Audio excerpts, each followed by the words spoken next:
사랑하는 여러분, 안녕하십니까? 반갑습니다. 로마서에서 들려주는 복음 시간입니다. 하나님께서 여러분들의 마음에 말씀을 주시기를 바랍니다. 이번 시간에는 8번째 시간으로 제목은 도덕선생도 죄인이다 입니다. 성경 본문 말씀을 같이 보실까요? 로마서 2장 1절부터 5절까지 말씀입니다. 그러므로 남을 판단하는 사람아, 누구를 막론하고 네가 핑계하지 못할 것은 남을 판단하는 것으로 네가 너를 정죄함이니 판단하는 네가 같은 일을 행함이니라. 이런 일을 행하는 자에게 하나님의 심판이 진리대로 되는 줄 우리가 아노라. 이런 일을 행하는 자를 판단하고도 같은 일을 행하는 사람아, 네가 하나님의 심판을 피할 줄로 생각하느냐? 혹 네가 하나님의 인자하심이 너를 인도하여 회개하게 하심을 알지 못하여 그의 인자하심과 용납하심과 길이 참으심이 풍성함을 멸시하느냐? 다만 네 고집과 회개하지 아니한 마음을 따라 진노의 날 곧 하나님의 의로우신 판단이 나타나는 그날에 임할 진노를 네게 쌓는도다. 네, 여기에 자신을 의롭다고 생각하는 성인 군자가 있습니다. 도덕선생 같은 사람이죠. 네, 여기 보면 네가 남을 판단하는 사람아, 이게 사람아라고 되어 있죠. 이게 또 네가 했죠. 이 사람이 그와 같은 사람입니다. 자신은 잘 배운 교양 있고 또 세련된 인간 유해에 속한다고 생각을 하죠. 네, 1절에서 보면 이들의 특징들을 볼 수가 있습니다. 몇 가지 특징들을 한번 보죠. 첫째는 이 도덕군자들, 자기를 잘났다고 생각하고 세련됐다고 생각하고 잘 배웠다고 생각하는 선생이라고 생각하고 의롭다고 생각하는 이 사람들인데요. 이 사람들의 특징은 첫째, 남을 판단한다는 것입니다. 네. 그래서 남을 향해서는 왜 그렇게 해? 그건 죄야. 너는 못됐어. 잘못했어. 그런 행동하면 악한 거야 하고 위에서 아래로 내다보면서 깔보듯이 타인을 판단하고 지적하는 사람이거든요. 네. 그 다음에 또 이 사람들의 두 번째 특징은요. 1절 후반부에서 보면은 네가 너를 정죄함이니 판단하는 네가 아까처럼 그렇게 판단했잖아요. 근데 네가 같은 일을 행함이니라. 속된 말로 내로남불입니다. 내가 하면 괜찮고 네가 하면 나쁜 거야 라는 것이죠. 얼마나 비겁하고 또 모순됩니까? 그래서 타인은 죄라고 불의하다고 하면서 본인도 똑같은 짓을 하는 거예요. 그 다음에 이 사람들의 세 번째 특징은 5절에 있어요.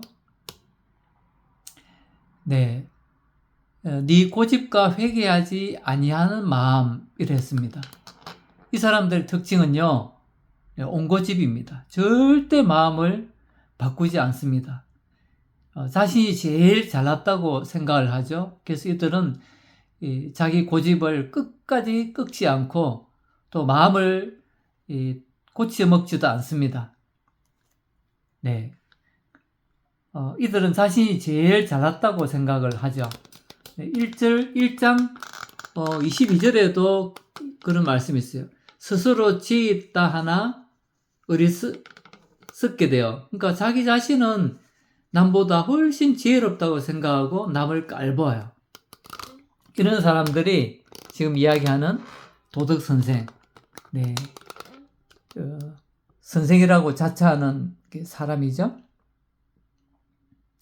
그 다음에 네 번째 특징은 4절 후반에 나오는데요. 이 사람들은 하나님의 어떤 인자하심에 대해서 어떻게 하냐면 멸시를 하는 사람이에요. 멸시한다 그랬죠. 그래서 하나님이 참고 기다리고 있는 것을 오히려 멸시하죠. 하나님의 징벌이 속히 되지 않는다고 이들은 하나님을 조롱하고 멸시합니다. 이런 네 가지 특징을 볼 수가 있어요. 근데 하나님은 이제 이런 도덕 성생들에 대해서 뭐라고 하시는지 한번 보겠습니다. 1절을 한번 보시면요. 네. 1절은 네가 너를 정죄함이니 그들은 정죄받은 것입니다. 자신도 죄를 범한 거거든요. 그래서 이 죄에 대해서 정죄라는 것은 죄가 있다고 확정하는 걸 가리키잖아요. 유죄죠. 법정에서 유죄 판결. 그래서 하나님은 이들에 대해서 죄가 있다, 유죄다 라고 하신다는 겁니다. 그리고 또 하나님은 이들에 대해서 2절과 3절에서도 보면은 하나님의 심판이 이들에게 있다고 그랬어요. 이런 자들에게 하나님의 심판이 있다 했죠. 그래서 이렇게 도덕군자 노릇해도 하나님의 심판을 받고요. 3절에서도 보니까 네가 하나님의 심판을 피할 줄 아느냐. 하나님의 심판이 있습니다. 절대로 하나님의 심판을 피하지 못한다는 거예요. 그리고 또 이들에게 5절에 보면은 의로우신 하나님의 심판이 나타나는 그날에 임할 진도를 네게 쌓는도다 했죠. 그래서 하나님의 심판이 앞으로 기다리고 있는데요. 이때 하나님의 진노가 이 도덕군자들에게 임할 것입니다. 그래서 이들은 지옥으로 떨어진다는 거예요. 이 세상에 자신이 제일 잘났다고 여기는 도덕 선생들이 참 많습니다. 이러한 사람들은 오늘날 지식인들도 있을 수 있고요. 또 교수들도, 또 평론가들, 또 철학자, 또 문화예술인, 영화감독, 또 정치인들 다방면에 있습니다. 과학자라고 하는 사람들도 마찬가지로요. 이들도 예외 없이 모두 죄인이라고 성경은 분명히 말씀하고 있거든요. 그들도 고집을 꺾고 마음을 바꾸는 회개를 하지 않으면 멸망한다고 말씀하고 있어요. 여기 보면 고집 부리잖아요. 고집과 회개. 회개하지 않고 고집을 계속 피우면 그들은 멸망한다는 거예요. 12절에서도 보면요. 율법 없이 범죄한 자는 율법 없이 망하고 했죠. 율법은 유대인들에게 주셨잖아요. 율법 없이 범죄한 자는 이방인들입니다. 그리고 여기 나와 있는 이방인들, 도덕군자들, 도덕선생이라고 하는 사람들 다요 율법 없이 망하게 돼 있어요. 그렇기 때문에 자신의 추악함을 감추고 자신을 세련된 어려운 사람인 양 행사해 봤자 하나님 앞에서는 아무것도 아닙니다. 다 똑같이 벌겨벗겨진 죄인의 모습이거든요. 그러므로 고집을 꺾고 빨리 하나님 앞에서 잘못했다고 뉘우치고 회개해야 됩니다. 고집은요, 자기를 지옥으로 이끄는 최대의 적입니다. 오늘의 내용을 정리하겠습니다.